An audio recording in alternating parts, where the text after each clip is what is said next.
Bonjour, mesdames et messieurs.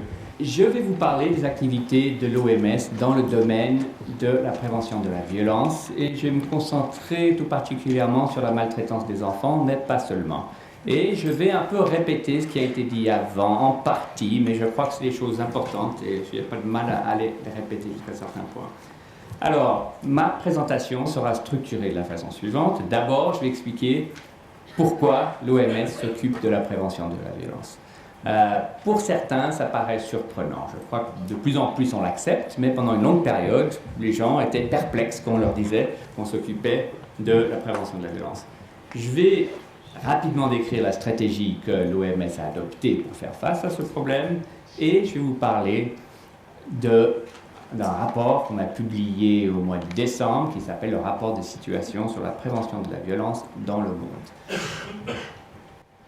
Alors, la première raison pour laquelle l'OMS s'occupe du problème de violence, c'est l'ampleur du problème. Et je vais un peu décrire l'ampleur du problème et ses conséquences, surtout les conséquences pour la santé. La deuxième raison, c'est que le secteur de la santé, qui joue déjà un rôle dans ce domaine, pourrait jouer un rôle bien plus grand.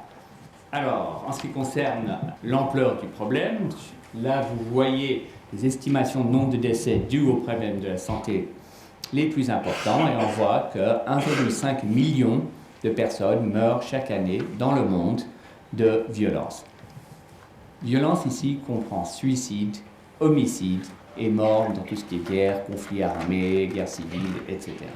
Donc, c'est parmi les causes les plus importantes de la mortalité globalement dans le monde. 58% de ces 1,5 million sont des suicides, à peu près 850 000.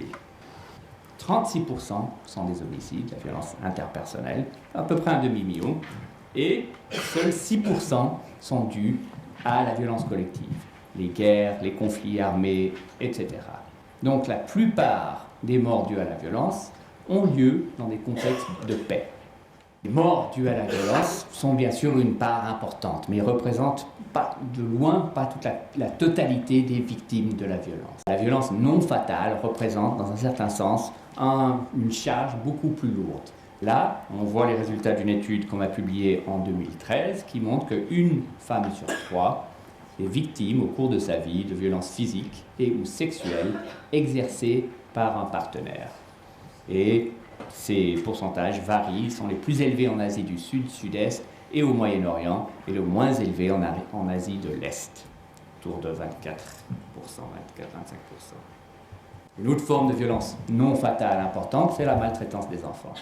Et là, vous voyez des résultats d'une série de méta-analyses. Des méta-analyses, c'est l'utilisation d'une méthode statistique pour synthétiser quantitativement toute une série d'études sur une question.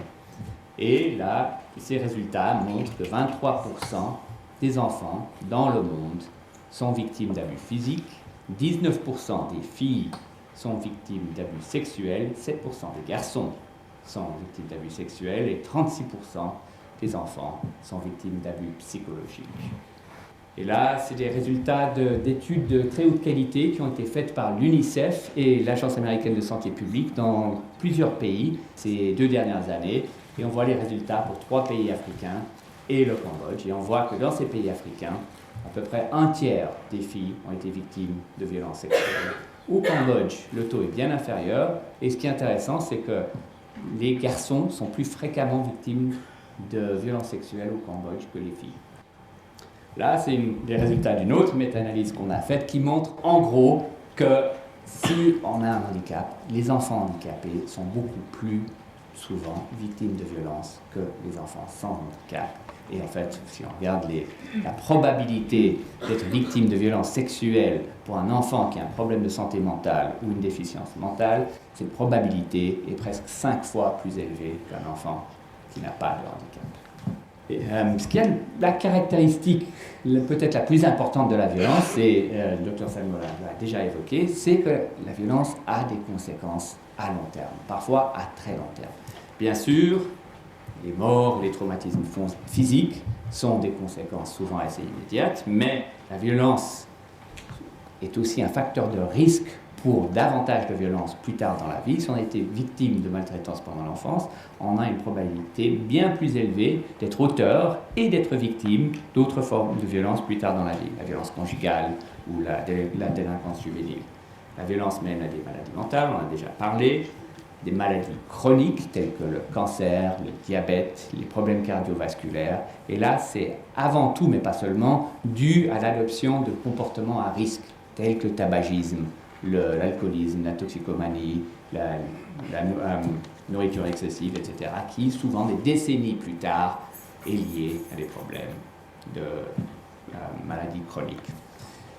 Elle a un impact psychosocial, problèmes d'emploi, problèmes de scolarité, problèmes relationnels, tout ça a un grand coût pour la société, les coûts sociaux, médicaux et judiciaires, et ils finissent par ralentir le développement social et économique, surtout dans les pays à bas et à moyen revenu, où il y a souvent des taux de violence extrêmement élevés. Et nous, à l'OMS, on se concentre avant tout sur ces pays à bas et à moyen revenu. Là, c'est simplement une image, un peu comme l'image qu'on a vue tout à l'heure, qui essaye d'illustrer le fait que d'être victime de maltraitance d'enfants peut causer des changements structurels et des changements fonctionnels dans le cerveau qui peuvent avoir des répercussions pendant des décennies. Et une de ces décennies, bien sûr, c'est les conséquences des abus sexuels sur la santé mentale. Et là, on voit la relation entre avoir été victime de violences sexuelles pendant l'enfance et le développement de différents problèmes de santé mentale à l'âge adulte. Et on voit par exemple qu'on a 2,4 fois la probabilité d'avoir un problème de toxicomanie que quelqu'un qui n'a pas été exposé à la violence sexuelle, ou presque 4,5 fois la probabilité accrue d'avoir des troubles de stress post-traumatique. Toute une série d'études ont été faites un peu partout dans le monde. Ça a commencé aux États-Unis, mais maintenant il y a des études qui ont été faites un peu partout, qui regardent la relation, qui examinent la relation entre les adversités durant l'enfance, les expériences difficiles et les conséquences à l'âge adulte. Et ils regardent en général une dizaine de catégories différentes de ces adversités.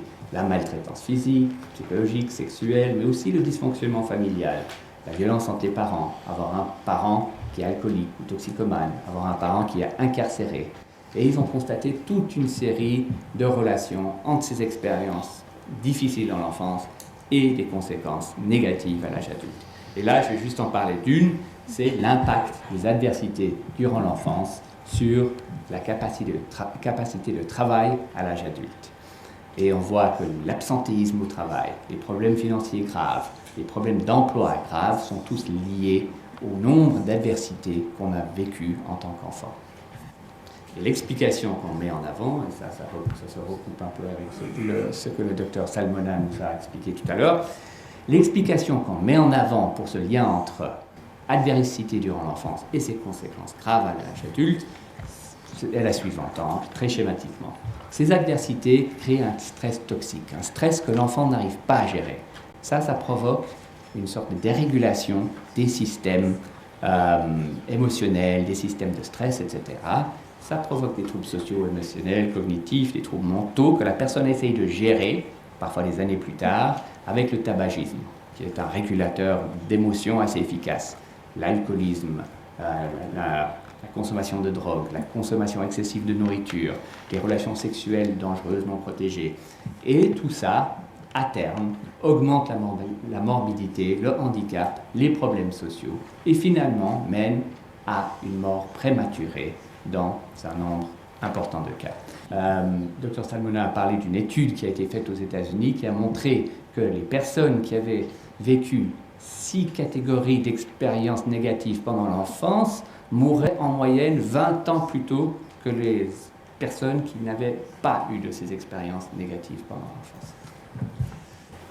Et de plus en plus, on considère que l'adversité durant l'enfance est un facteur de risque fondamental pour la morbidité, et ça, non seulement la santé mentale, mais aussi la santé physique et la mort prématurée. Là, c'est des études qui montrent que si on supprimait toutes les adversités durant l'enfance, on réduirait de 30% les 20 troubles mentaux les plus communs.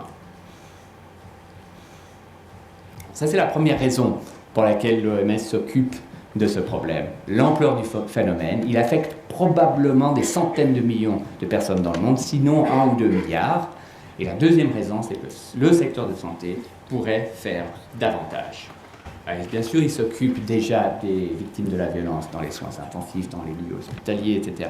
Mais il pourrait augmenter leurs activités dans ce domaine en collectant plus de données, en faisant du travail de prévention, en évaluant les programmes de prévention pour s'assurer qu'ils sont efficaces, en améliorant les services de prise en charge, etc., etc.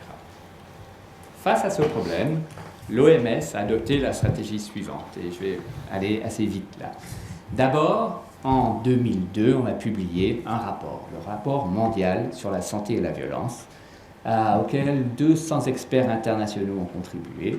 On a utilisé ça comme une base pour mobiliser un soutien politique, pour recueillir des fonds, faire un travail de sensibilisation, de formation, et aussi pour fournir un soutien technique, surtout dans les pays à bas et à moyen revenu. Tout ça dans le but de mettre en œuvre des programmes nationaux à grande échelle.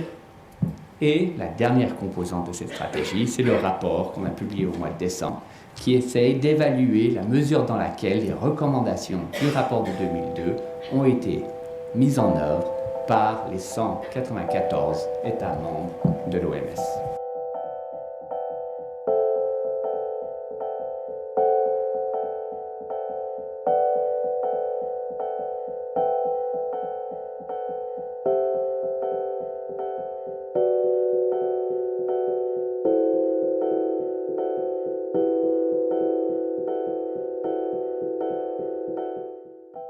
Ce rapport, qui a été publié au mois de décembre, avait pour but de dresser un bilan sur les mesures prises par les 194 États membres de l'OMS, de ce qu'ils sont en train de faire pour prévenir la violence. Finalement, 133 pays ont participé. Malheureusement, la France n'a pas participé, malgré nos tentatives de prise de contact répétées. Je ne sais pas exactement pourquoi.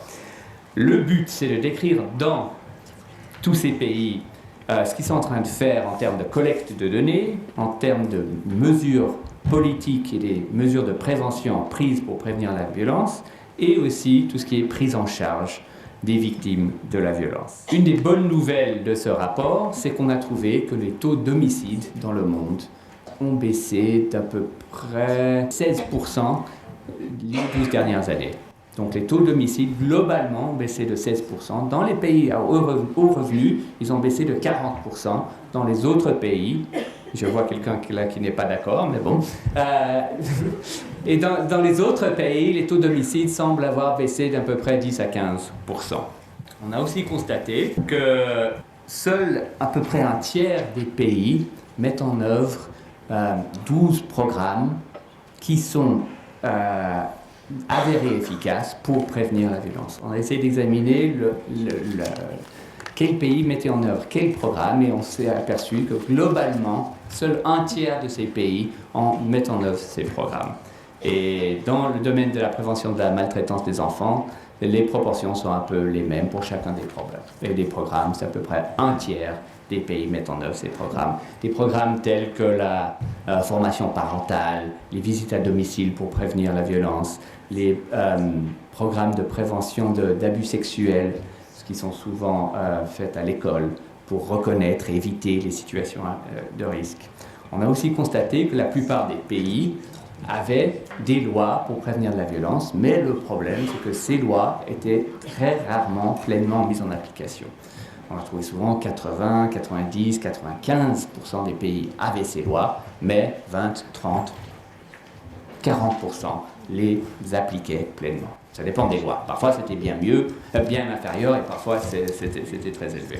La première chose qu'on a constatée, c'est que seuls à peu près 50% des 133 pays avaient des services pour les victimes de violences. Et ça variait selon la région du monde et le type de service. On a constaté que seulement la moitié des pays dans le monde déclaraient avoir des services de santé mentale pour les victimes de violences. Et je crois que c'est à peu près 15% dans la région africaine et jusqu'à 70% dans les Amériques. Bon, là, on n'a aucune idée de la qualité des services qui sont fournis. Dans ce rapport, on s'est focalisé uniquement sur si les services existaient ou pas. Bon, sur la base de ces résultats, le rapport préconise 5 recommandations clés. La première, c'est d'intensifier les programmes de prévention et de s'assurer que ces programmes soient basés sur des preuves d'efficacité. Dans de nombreux pays, il y a tout un tas de programmes différents qui, très souvent, n'ont aucun effet. Et il est vraiment important de s'assurer que l'argent qu'on dépense, les programmes qu'on met en œuvre, ont un effet. Deuxièmement, c'est faire en sorte que les législations existantes soient pleinement appliquées et d'examiner le contenu, la qualité de cette législation et l'améliorer si nécessaire. La troisième recommandation, c'est de nouveau faire en sorte que les services de prise en charge soient largement disponibles et de nouveau qu'elles soient basées sur des preuves d'efficacité. Là, de nouveau, je sais, dans le domaine de la maltraitance des enfants, des services de prise en charge, la plupart des différents services ont très peu d'effets. Ils ont quasiment pas d'effet. On fait des revues systématiques les unes après les autres pour examiner l'efficacité de ces différents services et 9 fois sur 10, ils n'ont aucun effet ou un effet quasi négligeable. Donc c'est vraiment important de mettre en œuvre des services qui aident. Quatrième recommandation de ce rapport, c'est de renforcer la collecte de données et s'assurer que l'élaboration et l'évaluation des politiques et des programmes pour la prévention de la violence soient basées sur des données empiriques autant que possible. Et la dernière recommandation, c'est d'établir des bases de référence et des objectifs en matière de prévention de la violence au niveau national et au niveau international, et après, à s'assurer qu'on atteint ces objectifs. Voilà. Merci beaucoup.